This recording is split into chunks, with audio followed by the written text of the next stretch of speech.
नमस्कार दोस्तों। आज के समय हमारी नेशनल सिक्योरिटी को चैलेंज न सिर्फ चाइना और पाकिस्तान की तरफ से है, बल्कि एक नया फ्रंट और ओपन हो गया है।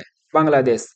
इंडो बांग्लादेश बॉर्डर पर वैसे तो फेंसिंग जरूर है, लेकिन फिर भी वेरियस सिक्योरिटी चैलेंजेस हैं, जैसे कि illegal migration, drugs and narcotics की सप्लाई, बांग्लादेशी पपेट एस्टेब्लिशमेंट की आर्मी की तरफ से चैलेंज। रिसेंटली इंडिया बॉर्डर पर तुर्किश मेड बेअख्तर ड्रोन स्पॉट किया गया था, जो आज से पहले ऐसा कभी नहीं हुआ। और चाइना के साथ कंप्लीटली डिसएंगेजमेंट नहीं हुआ है। जो सैनिकों की डिप्लॉयमेंट चाइना की तरफ से की गई थी, उसको लेकर भी डी एस्केलेशन नहीं हुआ है, और अभी भी दोनों तरफ से सैनिक डिप्लॉयड हैं। एंड रिसेंटली यूएस एजेंसीज की तरफ से वार्न किया गया है इंडिया को over the new Chinese deployment near LAC। और पाकिस्तान तो आतंकवाद और खतरे का घर है ही, तो ऐसे में हम तीन तरफ से दुश्मन देशों से घिरे बैठे हैं। ऐसे सिनेरियो में ये खबर आना कि Indian army, navy and air force faces shortage of 1.55 lakh personal, ये अपने आप में एक चिंता का विषय है। और इंडियन एयरफोर्स में न केवल पायलट्स की, बल्कि फाइटर जेट्स की भी क्रिटिकल शॉर्टेज देखने को मिल रही है। तो ये दो न्यूज हैं, दोनों को साइमल्टेनियसली कवर करेंगे। यहाँ पे आप देख पाओगे, air force faces A shortage of pilots amide recruitment challenges. Recently controller and auditor general of India ने एक रिपोर्ट पेश की थी राज्यसभा के पटल पे, जिसमें यह बताया गया कि Indian air force is grappling with a critical shortage of pilots. Parliamentary parliamentary standing committee on defence ने भी हाईलाइट किया है the severity of the issue. इस रिपोर्ट में बताया गया कि फरवरी 2015 में 486 पायलट्स की कमी थी, जो 2021 तक 596 हो गई है। एंड 2024 तक भी इन वैकेंसीज को फिल नहीं किया गया है, जो बेसिकली अंडरस्कोर करता है the growing challenge in maintaining the operational readiness. इसके अलावा हमारी आर्मी, नेवी एंड एयरफोर्स में भी सैनिकों की क्रिटिकल शॉर्टेज देखने को मिल रही है। जुलाई 2022 में minister of defence for state Ajay Bhatt ने यह रिवील किया था कि तीनों सेनाओं के अंदर 1.36 लाख पर्सोनल की कमी है, और इनका डिस्ट्रीब्यूशन कुछ इस प्रकार से है कि आर्मी में 1,16,464, इंडियन नेवी में 13,500 एंड इंडियन एयरफोर्स में 5,700 के आसपास मिलिट्री पर्सोनल की शॉर्टेज है। और इसके अलावा जुलाई 2023 में ही मानसून सेशन के दौरान भी ये रिवील किया गया था minister of defence for state के द्वारा कि ये जो शॉर्टेज है वो लगातार बढ़ती जा रही है। जो रिक्रूटमेंट प्रोसेस है वो तीनों सेनाओं का बहुत स्लो है। एंड इसके अलावा जो रिटायरमेंट है, इवन अर्ली रिटायरमेंट जो सैनिक ले रहे हैं, उसके अंदर लगातार इजाफा हो रहा है। 7 अगस्त 2024 की ये न्यूज आप देख पाओगे। इसमें राज्यसभा के अंदर फिर से minister of state for defence Ajay Bhatt ने ये रिवील किया था कि 1 मई 2023 तक यह शॉर्टेज 1.55 लाख पर्सनल तक इंक्रीज हो चुकी है। और इसमें भी आप देखोगे तो इंडियन आर्मी के अंदर 8,000 से ज़्यादा ऑफिसर्स की शॉर्टेज है, एंड 12,400 से ज़्यादा पर्सनल की कमी है in Indian navy, and Indian air force के अंदर 7,000 से भी ज़्यादा सैनिकों की जो है कमी देखने को मिल रही है। और यह कमी अब कितनी है? हम 2024 के अंत में खड़े हैं, 2025 आने वाला है। भारत की सरकार या डिफेंस मिनिस्ट्री के द्वारा ये बताने से मना किया गया है कि ये कमी अब कितनी है। आप देख पाओगे, after providing data for armed forces vacancies since 2019, government chief up site is national security. राष्ट्रीय सुरक्षा का हवाला देते हुए minister of state for defence वर्तमान के जो हैं, उन्होंने ये रिवील करने से मना कर दिया है कि अब कितनी वैकेंसीज बची हुई हैं, यानी कि कितनी पोस्ट खाली हैं और कितनी फिल की गई हैं।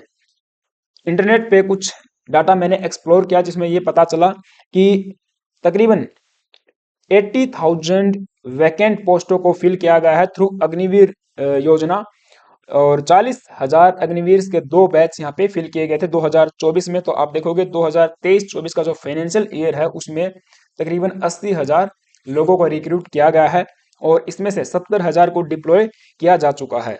अभी विकिपीडिया द इंसाइक्लोपीडिया का भी कहना है कि 2024-25 आने वाला जो नेक्स्ट फाइनेंशियल ईयर रहेगा उसमें 50,000 अग्निवीर को इंडक्ट किया जाएगा इन इंडियन आर्मी। लेकिन ये 80,000 वैकेंसीज को फिल करने के बाद कितनी वैकेंसीज वैकेंट हैं, कितना शॉर्टफॉल हम लोग फेस कर रहे हैं, ये अभी गवर्नमेंट ऑफ इंडिया ने बताने से मना जो है कर दिया है। और इसके अलावा इंडियन एयरफोर्स एंड नेवी के रिगार्डिंग ऐसा कुछ भी डाटा मुझे नहीं मिला। अगर आपको पता है कि कितनी वैकेंसीज फिल की गई हैं एयरफोर्स एंड नेवी में तो मुझे कमेंट बॉक्स में आप बता सकते हो अग्निवीर के थ्रू। सो बेसिकली अग्निवीर जो योजना लाई गई थी उसका भी काफी सारा क्रिटिसिज्म हुआ, हमने भी उसको लेकर काफी वीडियोस जो है बनाई थी एंड अक्रॉस द कंट्री काफी सारे प्रोटेस्ट हुए, सुप्रीम कोर्ट में भी इसको चैलेंज जो है किया गया था, तो काफी सारे केस इसको लेकर अभी भी चल रहे हैं। लेकिन यहाँ भी सर केवल जवान रैंक का नहीं है, ऑफिसर्स की भी अगर आप देखोगे तो तीनों सेनाओं के अंदर क्रिटिकल शॉर्टेज हम फेस कर रहे हैं। तो यहाँ पे न्यूज भी आप देखिए, citing national security defence ministry declines to share details of staff shortage in armed forces. The information sought is a sensitive operational matter concerning national security and it would not be in the national security interest to reveal related details in the public domain.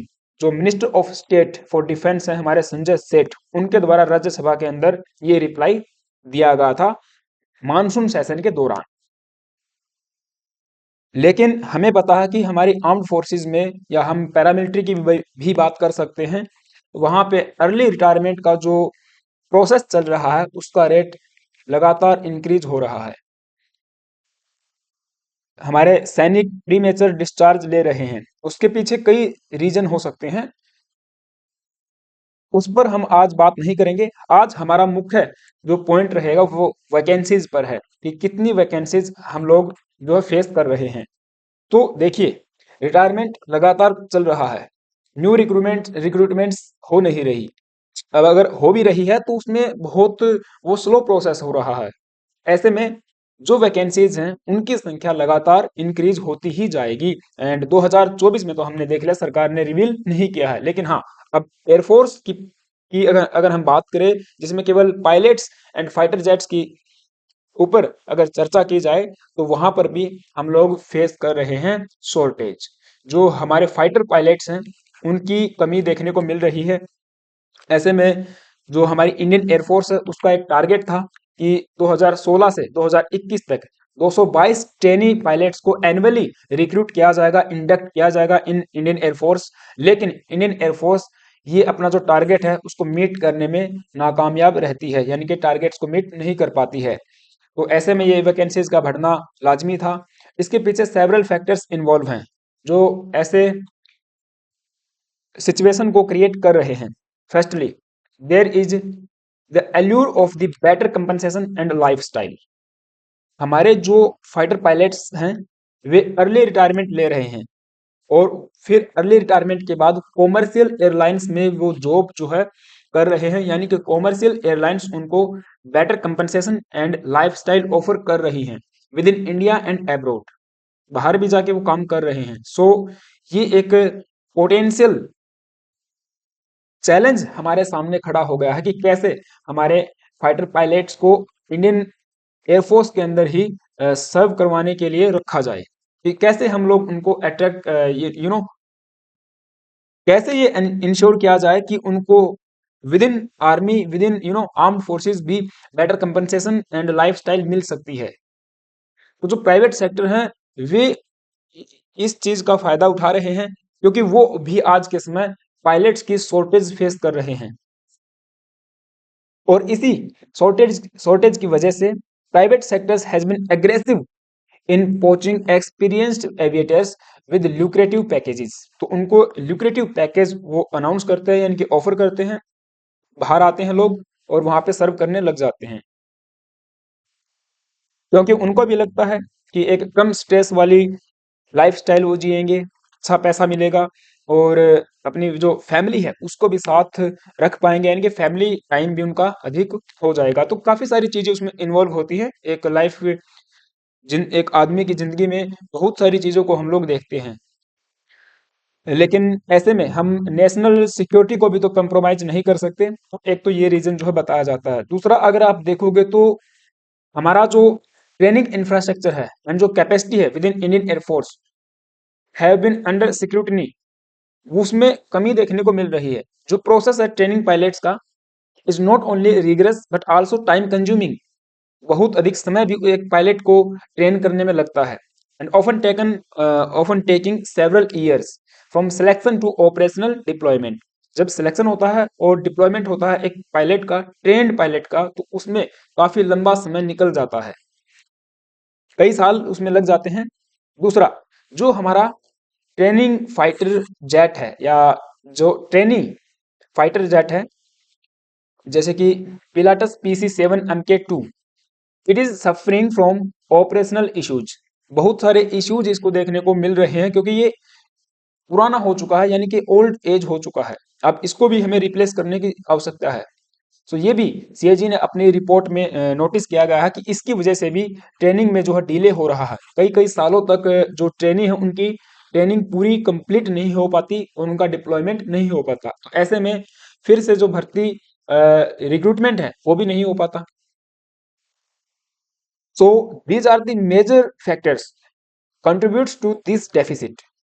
And इसके अलावा CAG की report में ये भी announce में reveal किया गया है कि हमारा जो existing pilot to seat ratio है वो 1.25:1 है फॉर द फाइटर एयरक्राफ्ट, जो कि फिलहाल के लिए ठीक है। बात करें पीस टाइम के लिए तो बेटर है, सुफिशियंट है, बट यदि हमको हाई इंटेंसिटी ऑपरेशंस को कैरी आउट करना है तो ऐसे में ये जो रेशियो है हमको इंक्रीज करना पड़ेगा। ये मीन्स एटलीस्ट 1:1 होना चाहिए। पायलट सीट रेशियो यदि इंक्रीज होगा तो हमारी जो हाई इंटेंसिटी ऑपरेशंस है उसमें किसी प्रकार की दिक्कत नहीं आएगी। और हमारे जो फाइटर स्ट्रेंथ की हम बात करें तो 42 सैंक्शनड स्क्वाड्रंस इंडियन एयरफोर्स के पास हैं, लेकिन अगर ऑपरेशनल की बात करें तो 32 फाइटर स्क्वाड्रंस ही हमारे पास में है। इसमें सुखोई 30 देखोगे तो 12 स्क्वाड्रन है, जैगवार के 6 हैं, MiG-21 4, Mirage 200 4, MiG-29 3, LCA light combat aircraft 2 and Rafale के 2 रहने वाले हैं। अब इनको भी हमें कहीं ना कहीं इंक्रीज करने की आवश्यकता है, ये ऐसा सीएजी की रिपोर्ट में बताया गया है। तो हमने देखा आर्मी पर्सनल की कमी है, फाइटर जेट्स की कमी है, पायलट्स की भी कमी है, इंफ्रास्ट्रक्चर की भी कमी है, ऑपरेशनल भी इश्यूज कई आ रहे हैं। तो ये सब चीजें मिलकर इस इशू को और भी ज्यादा एग्जासर्बेट कर रहे हैं। और इवन आप ये देखिए कि हमारे जो फाइटर जेट्स हैं उनके अंदर क्रैश रेट भी बहुत ज्यादा है। रिसेंटली हमने देखा 23 वर्षों में पहली बार हमारा तेजस फाइटर जेट जो है क्रैश हो गया था राजस्थान में एक training, I think that is exercise के दौरान। एंड हम देख पा रहे हैं MiG-21 मिराज है या इसके अलावा दूसरे जो फाइटर जेट्स हैं उसमें भी ये इंटेंसिटी ज्यादा ही है। ऐसे में हमारे जो ओल्ड फ्लीट्स हैं, जो मीन्स एज उनकी ज्यादा हो चुकी है, उनको भी कहीं ना कहीं रिप्लेस करने की आवश्यकता है। तो जब इंडियन एयरफोर्स से इसके बारे में पूछा गया तो उन्होंने एक रिस्पॉन्स में ये बताया कि जो मेजर्स हैं वो लिए जा रहे हैं to bolster recruitment and retention efforts. And ये हमारा जो एफ कैट का जो टेस्ट है, बेसिकली आपको पता होगा इंडियन एयरफोर्स में ऑफिसर्स की जो एंट्री है एंड पायलट्स की जो एंट्री है वो एफ कैट के टेस्ट के द्वारा होती है, और उसमें फिर AFSB होता है, SSB के टाइप ही होता है।